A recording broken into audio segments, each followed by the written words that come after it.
NEET counselling में choice filling पे ये 5 गलतियां पड़ सकती है भारी। अच्छे नंबर के बावजूद हाथ से निकल जाएगी ड्रीम सीट।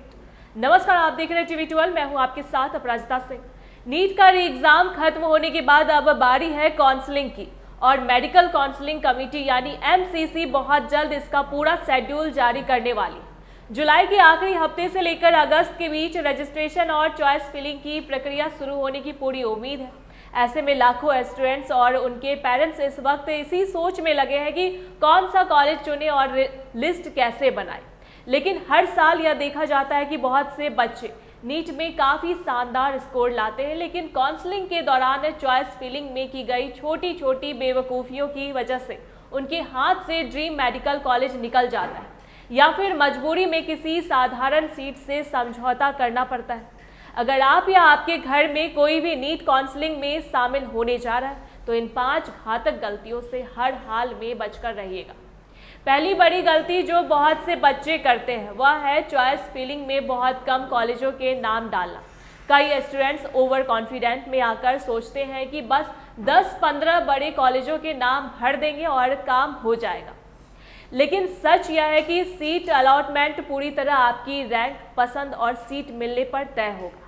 आप जितनी ज़्यादा चॉइस भरेंगे, हर राउंड में सीट मिलने के चांस उतने ही ज़्यादा मजबूत होंगे। इसलिए सिर्फ 10-12 के भरोसे ना रहें। अपनी रैंक के हिसाब से कम 50 से 100 कॉलेजों की एक लंबी और समझदारी भरी लिस्ट तैयार रखें। दूसरी बड़ी भूल है केवल टॉप और नामचीन कॉलेजों के पीछे भागना। हर छात्र का सपना एम्स या देश के टॉप सरकारी मेडिकल कॉलेजों में जाने का होता है, और ड्रीम कॉलेज को टॉप पर रखना बिल्कुल सही भी है। लेकिन सिर्फ बड़े नामों पर अटके रहना और बाकी अच्छे विकल्पों को छोड़ देना बहुत भारी पड़ सकता है। आज के समय में सेकेंड टियर के कई ऐसे कॉलेज हैं जिनकी फैकल्टी, हॉस्पिटलों में मरीजों की संख्या और इंफ्रास्ट्रक्चर बेहतरीन है। इसलिए अपनी लिस्ट में रियलिस्टिक और सेफ ऑप्शंस जरूर शामिल करें। तीसरी और सबसे बड़ी लापरवाही है पिछले सालों के कट ऑफ ट्रेड और सीट मैट्रिक्स को पूरी तरह नज़रअंदाज कर देना। हर साल नीट का कट ऑफ ऊपर नीचे होता है। अगर आप बिना पिछले 2-3 सालों के कट ऑफ आंकड़े देखें और बिना किसी गहरी रिसर्च के चॉइस भर देंगे तो आपकी पूरी लिस्ट गलत हो जाएगी। चौथी सबसे आम गलती है चॉइस लॉक करने के लिए बिल्कुल आखिरी लम्हे का इंतज़ार करना। सर्वर डाउन होना, वेबसाइट स्लो चलना या पेमेंट अटक जाना आखिरी घंटों में बेहद आम बात है। कई बार इस चक्कर में बच्चे अपनी सही लिस्ट सबमिट ही नहीं कर पाते। इसलिए डेडलाइन खत्म होने से कम 1 दिन पहले ही अपनी फाइनल लिस्ट लॉक कर दें।